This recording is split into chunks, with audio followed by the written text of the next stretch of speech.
सभी का अपने चैनल द बुक लाइट पे फिर से स्वागत है। आशा करता हूँ आप सब सही होंगे और अपनी पढ़ाई मज़े से कर रहे होंगे।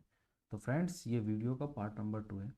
और अगर आपने पार्ट नंबर 1 नहीं देखा है तो मैं रिकमेंड करूँगा कि पहले आप जाके पार्ट नंबर 1 देखिए, क्योंकि पढ़ाई हमेशा सीक्वेंस में करनी चाहिए। जब आप सीक्वेंस में पढ़ाई करोगे तभी पढ़ाई अच्छी और जल्दी समझ में आएगी। और लेक्चर शुरू करने से पहले मैं इस लेक्चर के बारे में आपको थोड़ा सा ब्रीफ कर देना चाहता हूँ। देखिए, ये पार्ट नंबर 2 है जैसा कि मैंने बताया है, और हम सिर्फ वही क्वेश्चन डिस्कस कर रहे हैं जो लेटेस्ट पेपर में आए हैं और जो कि सिर्फ मध्यकालीन से है, क्योंकि ये हमारा जो चैप्टर चल रहा है सिर्फ मध्यकालीन के क्वेश्चन ही हम डिस्कस कर रहे हैं जो अब तक लेटेस्ट पेपर में आए हैं। और इस वीडियो में हम शुरू करेंगे क्वेश्चन नंबर 41 के साथ, और इसको हम लेके जाएंगे क्वेश्चन नंबर 80 तक। तो इस वीडियो में हमारे साथ अंत तक बने रहिए ताकि आप ये पूरे 40 क्वेश्चन कर सकें और अपनी तैयारी को एक बूस्टअप दे सकें। तभी हमने इसका नाम क्विक रिवीजन रखा है, ताकि आपका रिवीजन बहुत जल्दी और अच्छा हो सके। ठीक है फ्रेंड्स, चलिए हम लेक्चर शुरू करते हैं। किस तुर्की शासक ने भारत को 1000 और 1026 ईस्वी के बीच 14 बार आक्रमण किया? तो उसका नाम है महमूद गजनवी। अगर मैं बात करूं, 1027 तक इन्होंने 17 बार हमले किए थे इंडिया पे, और 1027 में गुजरात के सोमनाथ मंदिर पर भी इसी ने आक्रमण किया था। और इनका आक्रमण करने का सिर्फ एक ही मोटिव था, सिर्फ पैसा लूटना, बस और कुछ नहीं। चलिए अगला क्वेश्चन देखते हैं। देखिए क्वेश्चन नंबर 42 में दिया है, जयपुर के महाराजा सवाई जय सिंह ने कहा स्थित वेधशालाएं का निर्माण नहीं करवाया? देखिए, उन्होंने नहीं करवाया था इलाहाबाद में, जबकि उन्होंने 5 जगह कराया था, जिसमें एक वाराणसी, उज्जैन, मथुरा, और चौथी जयपुर, और पांचवी थी दिल्ली। ठीक है फ्रेंड्स, ये आपको 5 याद रखनी। अगर मैं कहूँ कि करंट में फिलहाल कौन सी चल रही है, तो चल रही है सिर्फ जयपुर वाली। जयपुर वाली आज भी क्या है, एक्टिव है। ठीक है फ्रेंड्स, चलिए नेक्स्ट देखते हैं। 43 में दिया है, दीवान ए कोही के रूप में विख्यात कृषि विभाग किसके द्वारा बनाया गया? तो ये आपको याद रखना है, ये मोहम्मद बिन तुगलक के द्वारा बनाया गया। ये बहुत ज़्यादा इंपॉर्टेंट है, बहुत सारे क्वेश्चन आ रहे हैं इसमें मध्यकालीन भारत से। देखो, मोहम्मद बिन तुगलक ने बहुत कुछ करने की कोशिश की, बस उससे नहीं हो पाया। या तो उसकी किस्मत ही खराब थी, या वो ग्राउंड लेवल पे सही तरीके से समझ नहीं पाया कि चीज़ें कैसे इंप्लीमेंट करनी चाहिए। देखिए, एक ना दोआब होता है, दोआब, अगर आपको पता है उसके बारे में, ये जमीन को बोलते हैं। जैसे कि देखो, ये कोई नदी है और इसका एरिया इतना है, यहाँ पे सारे में पानी बह रहा है। कुछ टाइम बाद क्या होता है, पानी सूख जाता है, तो उसके आसपास का जो एरिया होता है वो ऐसे हो जाते हैं, नदी थोड़ी सुकड़ जाती है। तो ये जो हिस्सा है ना, ये वाला, इसको दोआब बोलते हैं, और ये बहुत ही ज़्यादा उपजाऊ होता है। तो मोहम्मद बिन तुगलक ने क्या किया, इसके हिस्से कर दिए, और हिस्से करके सबको अलग अलग बांट दिए ताकि वो खेती कर सके, और खेती करने के लिए उनको ऋण भी दिया गया। अब इस तरह देखा जाए तो ये बहुत अच्छा आइडिया है, लेकिन उसकी किस्मत इतनी खराब थी कि जितने लोगों ने ऋण लिया और यहाँ पे खेती की, तो उसी साल बाढ़ आ गई और ये सारी की सारी खेती बह गई। सारे में पानी पानी भर गया और सारी खेती खराब हो गई। अब इसको तो आप किस्मत खराब ही बोलोगे ना, तो बस आपको ये याद रखना है, ये जो राजा है it's very very important, Mohammad bin Tughlaq. ठीक है फ्रेंड्स, चलिए आप कमेंट बॉक्स में इसका टाइम पीरियड लिखिएगा, देखते हैं आपको कितना याद है। मैंने बहुत बार बता दिया आप। देखिए 44 में दिया है, दिल्ली का पहला मुस्लिम शासक कौन था? तो होता ऑप्शन नंबर 3, कुतुबुद्दीन ऐबक। इसका टाइम पीरियड है 1206 से 10 तक ये रहा। और ये किसके साथ आया था? ये आया था मोहम्मद गोरी के साथ। ये इसका गुलाम था, और इसीलिए इसको गुलाम वंश भी कहा जाता था। ठीक है, ये आपको याद रखना है, कुतुबुद्दीन ऐबक गुलाम वंश का पहला राजा था। चलिए नेक्स्ट देखते हैं। 45 में दिया है, तालीकोटा के युद्ध के समय विजयनगर साम्राज्य में कौन सा राजवंश था? तो उस टाइम था तुलु, और इनके राजा का नाम था सदाशिव। सदाशिव राय इनके राजा थे उस वक्त। लेकिन उनका एक जो मंत्री था राम राय, ये उसके हाथों की बस कठपुतली थी और कुछ नहीं। देखिए ये जो तालीकोटा युद्ध हुआ था ना, ये दो लोगों के बीच हुआ होगा। तो पहला था उसमें दक्कन सल्तनत और वर्सेस आपका विजयनगर, और इसमें जीता था विजयनगर। ये भी आपको याद रखना है कि तालीकोटा के युद्ध में कौन जीता था? विजयनगर, जो कि दक्कन सल्तनत और विजय साम्राज्य के बीच हुई थी। उस टाइम जो राजवंश था वो था तुलु, और जिसके राजा थे सदाशिव राय। ठीक है फ्रेंड्स, चलिए नेक्स्ट देखते हैं।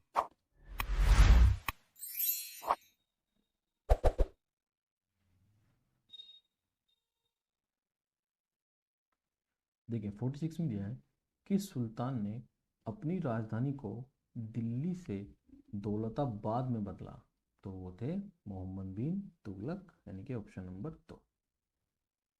इन्होंने मंगोलों के आक्रमण से बचने के लिए दक्कन में जो देवगिरी था, और उसमें एक जगह थी जिसको दौलताबाद बोलते थे, और ये सब क्या इन्होंने 1327 में। तो आपको सन भी याद रखना है। ठीक है फ्रेंड्स, चलिए नेक्स्ट देखते हैं।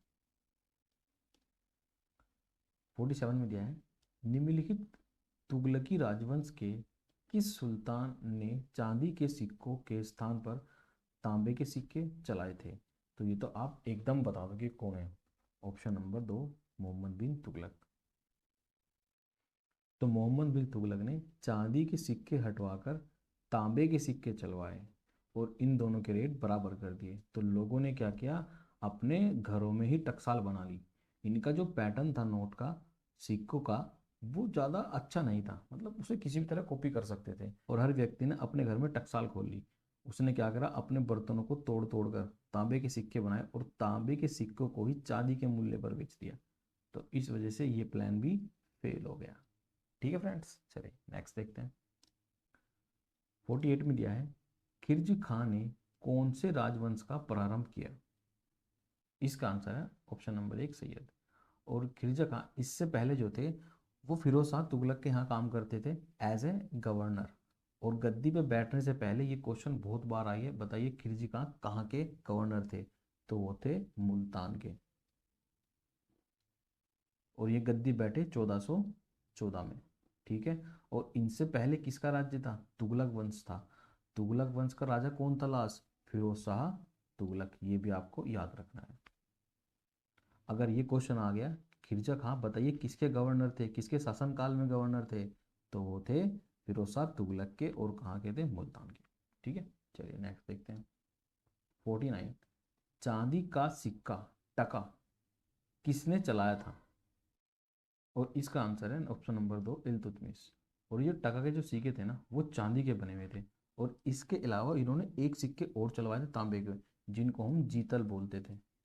और जीतल के सिक्के भी इल्तुतमिश ने चलाए थे, और ये थे तांबे के बने हुए। ये भी आपको याद रखना है। और इल्तुतमिश ऐसा पहला शासक था जिसने शुद्ध अरबी के सिक्के चलवाए।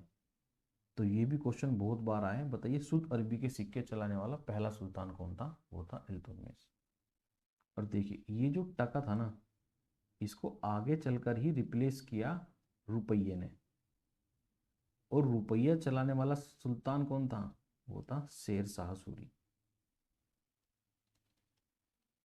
और उसके बाद ही रुपया चलाया अकबर ने, यही। तो आपको ये दोनों सुल्तान याद रखने हैं, शेर शाह सूरी, और अकबर ने ही चलाया था रुपया, जिसने रिप्लेस किया टका को। चलिए नेक्स्ट क्वेश्चन देखते हैं।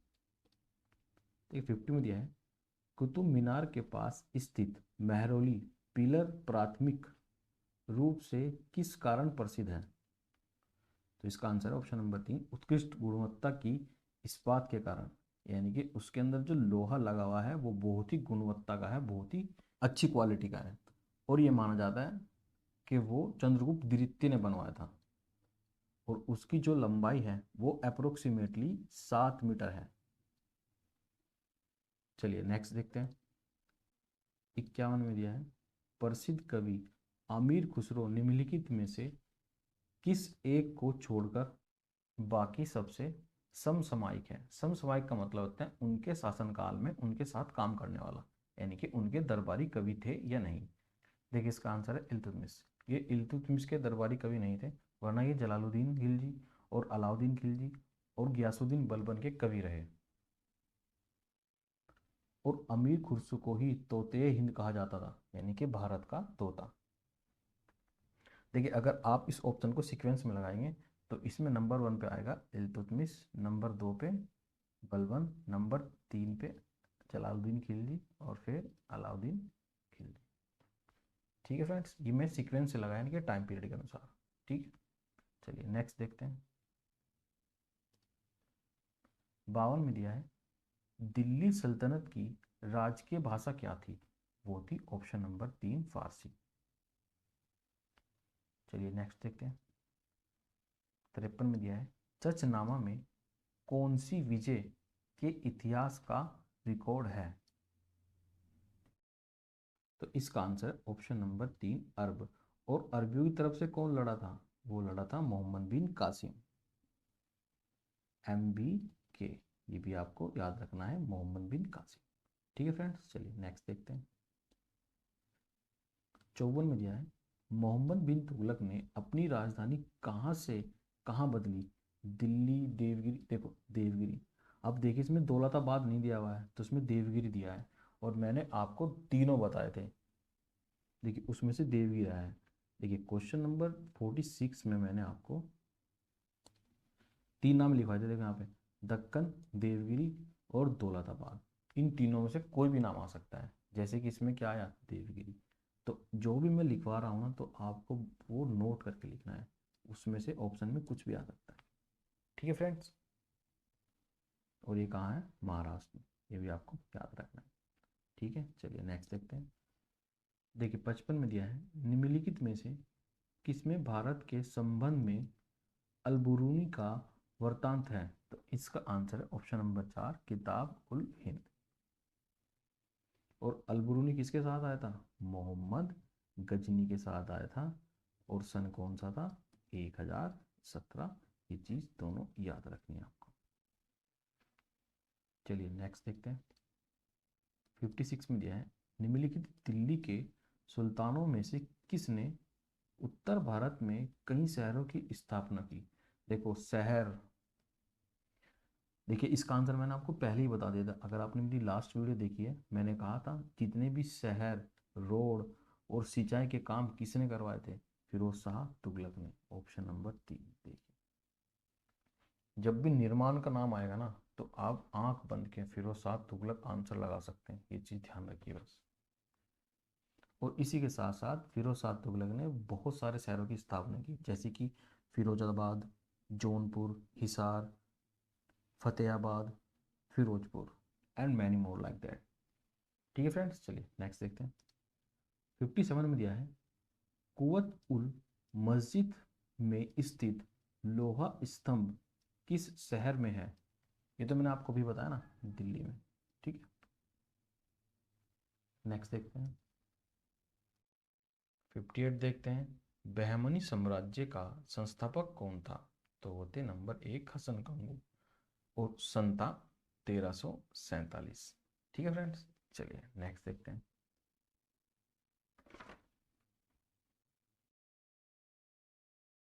देखिए 59 में दिया है इल्तुतमिश के शासन काल में सल्तनत की राजधानी निम्नलिखित में से कौन सी थी?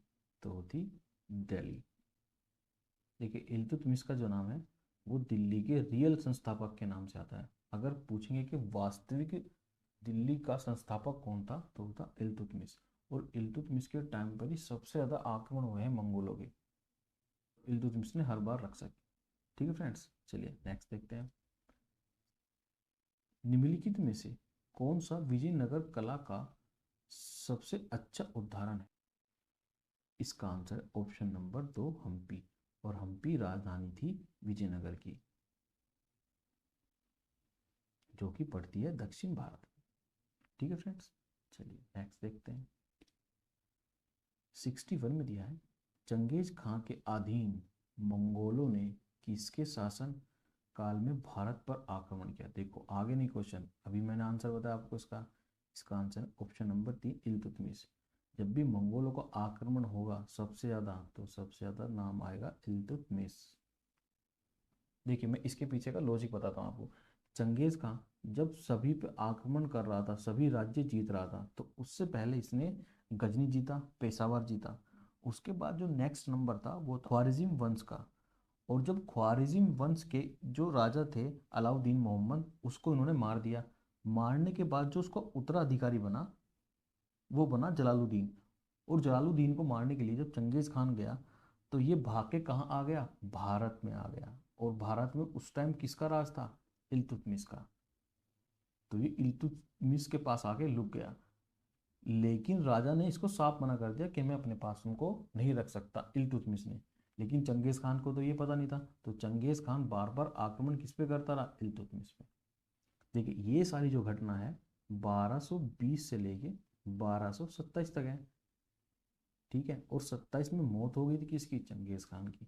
तो इसलिए जो मंगोल के सबसे ज्यादा आक्रमण हुए वो इल्तुतमिश के शासनकाल में हुए, ठीक है। ये थोड़ी सी स्टोरी आपको बस याद रखनी है, इससे आपके बहुत सारे क्वेश्चन हल होंगे। चलिए नेक्स्ट देखते हैं। 62 में दिया है, निम्नलिखित में से कौन सा सूफी संप्रदाय सर्वाधिक रूढ़िवादी था।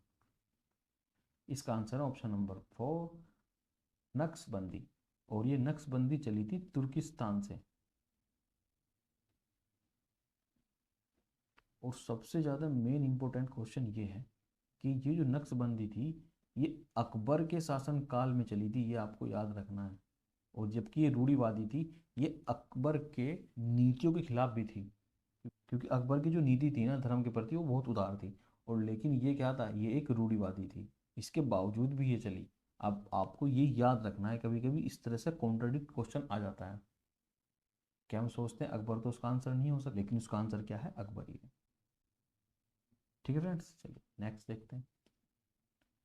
63 में दिया है, दिल्ली सल्तनत के किस सुल्तान ने अपनी राजधानी दिल्ली से आगरा स्थानांतरित की थी। इसका आंसर है option number A Sikandar Lodhi. ये बहलोल लोधी के पुत्र थे, ये आपको याद रखना है। और इनका सन याद रखना है 1489 में। और सबसे मेन इंपॉर्टेंट आपको एक चीज याद रखनी है, देखो सिकंदर लोधी ने गज ए सिकंदरी चलवाया था। ये आपको कॉपी में नोट करके लिखना है। और ये एक नाप की इकाई थी, नापने के काम आती थी, जिसके अंदर 32 अंक थे। और ये चलाई थी सिकंदर लोधी ने। ये बहुत बार क्वेश्चन आया, बताइए गज ए सिकंदरी क्या था। तो ये क्या थी, एक नापने की इकाई थी। और इससे कृषि यानी कि जमीन नापते थे, क्योंकि सिकंदर लोधी को कृषि का बहुत ज़्यादा शौक था। अब क्वेश्चन ये भी आ सकता है कि बताइए सिकंदर लोधी ने किस किस पर अपना अधिकार जमाया। तो इसने जीता था बिहार को और पश्चिम बंगाल को, यानी कि वेस्ट बंगाल को। ये दोनों चीज़ें भी आपको याद रखनी है। चलिए नेक्स्ट देखते हैं।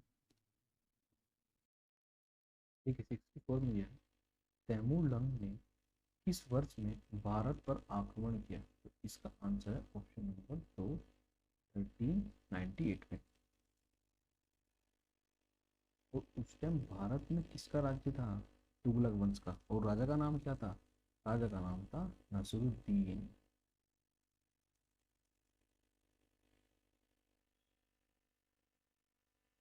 तैमूर लंग करीबन करीबन 1 साल तक रहा। और 1 साल में जितना भी ये सामान लूट सका, सोना चांदी, तो सब कुछ लूट के यहाँ से ले गया। बताइए तैमूर लंग जो था वो कौन से वंश का राजा था। इसके वंश का नाम था तिमुरिद वंश। ये भी आपको याद रखना है, ठीक है फ्रेंड्स। देखिए क्वेश्चन का अगर एंगल चेंज हो गया तो ये भी आ सकता है, जब तैमूर लंग ने दिल्ली पे आक्रमण किया तो बताइए खिर्ज खां कहाँ का गवर्नर था। तो ये गवर्नर था लाहौर का। फिर ऑप्शन में आ सकता है मुल्तान। इसका आंसर दोनों है, ये दोनों जगह क्या था, गवर्नर, ठीक है। और इसने ही आगे चलकर 1414 में सैयद वंश की स्थापना की। ठीक है फ्रेंड्स, नेक्स्ट देखते हैं। 65 में है, फारसी यात्री अब्दुल रज्जाक भारत में किस शासक के शासनकाल में भारत आया था? इसका आंसर है ऑप्शन नंबर 2, कृष्णदेव राय, 1442 में। और ये दूध के तौर पर आए थे विजयनगर में। ठीक है फ्रेंड्स, चलिए नेक्स्ट देखते हैं। 66 में दिया है, निम्नलिखित में से किसने दिल्ली की सल्तनत पर राज नहीं किया? तो इसका आंसर ऑप्शन नंबर 4, गोरीवंश। गोरीवंश जो था मध्य अफगानिस्तान का एक राजवंश था। ठीक है, चलिए नेक्स्ट देखते हैं। 67 में दिया है, विजयनगर के राजा कृष्ण देव राय की रचना अमुकत माल्यात किस भाषा की लिखी गई है? तो ये लिखी गई है नंबर 4, तेलुगु की। चलिए नेक्स्ट देखते हैं। किस शताब्दी में दिल्ली का कुतुब मीनार बनवाया गया? तो इसका आंसर है ऑप्शन नंबर 1, 12वीं शताब्दी। और ये बनवाया था कुतुबुद्दीन ऐबक ने। और उसके बाद इसको पूरा कराया इल्तुतमिश ने। लेकिन आप एक नाम और याद रखिएगा, इसमें 1367 में कुतुब मीनार की जो 5वीं मंजिल है, जो लास्ट मंजिल है, वो बनवाई थी फिरोज शाह तुगलक ने। ये भी आपको याद रखना है, फिरोज शाह तुगलक ने उसको फाइनली पूरा करवाया। ठीक है फ्रेंड्स, चलिए नेक्स्ट देखते हैं। 69 में दिया है, रजिया सुल्ताना किस शासक की पुत्री थी? ये थी इल्तुतमिश। ठीक है फ्रेंड्स, देखिए 70 में दिया है, निम्नलिखित शासकों को अपने शासनकाल की अवधि के अनुसार सही क्रम में व्यवस्थित करें। अब देखिए, इसमें कुतुबुद्दीन ऐबक सबसे पहले आया था, हमको इतना पता है, 1206 में। और ये 10 तक रहा। ठीक है, तो देखो एक कहाँ है, एक इसमें है, एक इसमें, इसमें नहीं है, तो इन दो को काट दो। उसके बाद आया इल्तुतमिश। इल्तुतमिश 1211 से लेके 28 तक रहा। ठीक है, तो तीसरा होना चाहिए नंबर 2 पे। देखो चौथा नहीं है और तीसरा ये है। लेकिन रजिया सुल्तान जो थी वो तो इल्तुतमिश की क्या थी, पुत्री थी। और उसने शासन किया 1236 से लेके 40 तक की। और गयासुद्दीन बलबन का जो शासन काल रहा वो 1266 से लेके 86 तक रहा। ठीक है, आपको ये सब याद रखोगे तो आंसर इजीली मिल जाएगा। चलिए नेक्स्ट देखते हैं। देखिए 71 में दिया है, विजयनगर साम्राज्य का कौन सा शासक पुर्तगाली गवर्नर अल्बुकर का मित्र था? तो इसका आंसर है ऑप्शन नंबर 3, कृष्णदेव राय।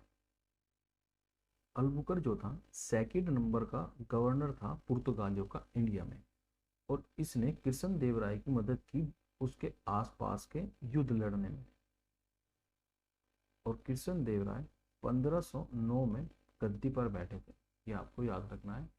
अल्बुकर पुर्तगालियों का सेकंड गवर्नर था। आपको कमेंट बॉक्स में बस फर्स्ट गवर्नर का नाम बताना है, that is the task for you.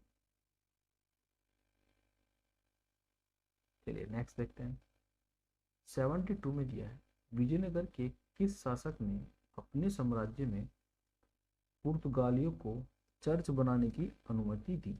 तो उसका आंसर है ऑप्शन नंबर ए, वेगेट द्वितीय। और इनका जो टाइम पीरियड है वो है 1585 से लेके 1614 तक। ठीक है फ्रेंड्स, नेक्स्ट देखते हैं।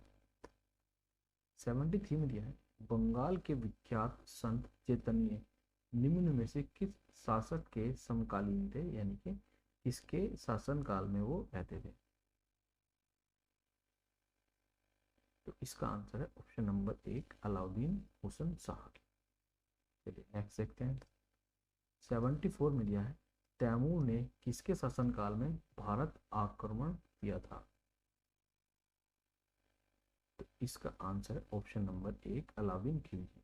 क्योंकि खिलजी वंश जो था 1290 से लेके 1320 तक रहा।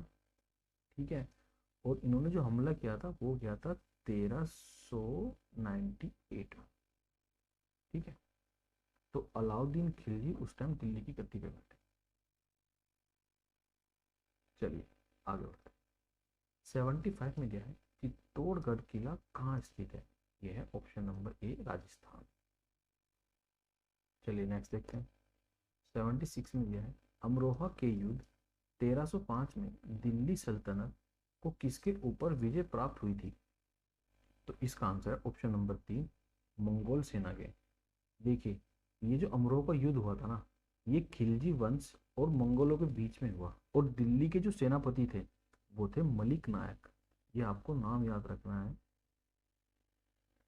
अमरोहा के युद्ध में जो सेनापति थे, जो नेतृत्व कर रहे थे दिल्ली की सेना का, उनका नाम था मलिक नायक। और इधर जो लड़ रहे थे वो लड़ रहे थे मंगोल की सेना। ठीक है, और इसमें ये हार गए और ये जीत। और दिल्ली में शासक किसका था उस टाइम? खिलजी वंश का। अभी बताया ना मैंने पीछे, बस ये आपको याद। नेक्स्ट देखते हैं।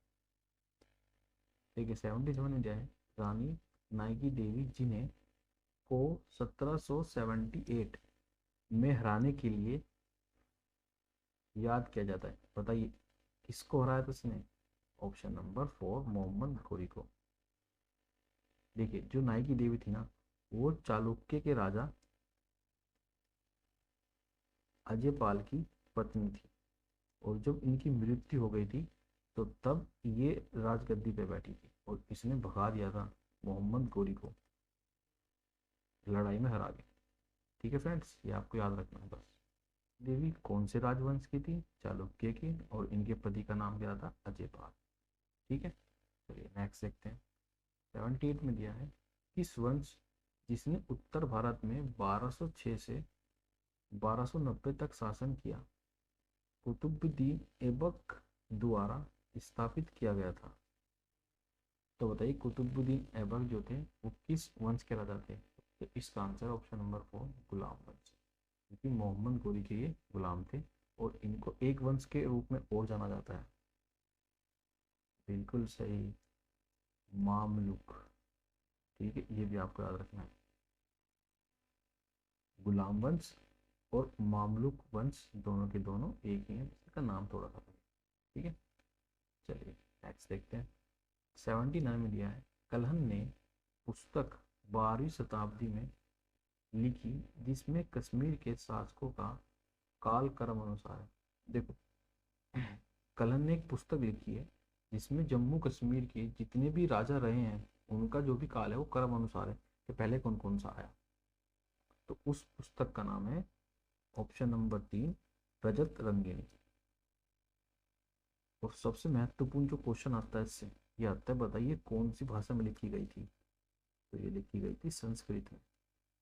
ठीक है, चलिए नेक्स्ट देखते हैं। और ये आज की वीडियो का लास्ट क्वेश्चन है। आपको ये वीडियो कैसी लगी प्लीज़ कमेंट बॉक्स में जरूर अपना फीडबैक दें, ताकि हम अपनी वीडियो को और ज़्यादा इंप्रूवमेंट कर सकें। ठीक है फ्रेंड्स, अगर आपको वीडियो अच्छी लगती है तो आप लाइक भी कर सकते हो, that is your choice. Okay, देखिए 1026 ईस्वी में प्रसिद्ध सोमनाथ मंदिर पर हमला और लूटपाट किसने किया? तो इसका आंसर है ऑप्शन नंबर 2 महमूद गजनी। तो चलिए फ्रेंड्स, ये वीडियो यहीं पे समाप्त करते हैं। मिलते हैं नेक्स्ट वीडियो में नए क्वेश्चन और नई जोश के साथ। तब तक के लिए आप ध्यान रखें और पढ़ते रहें। Thank you everyone, thank you for watching.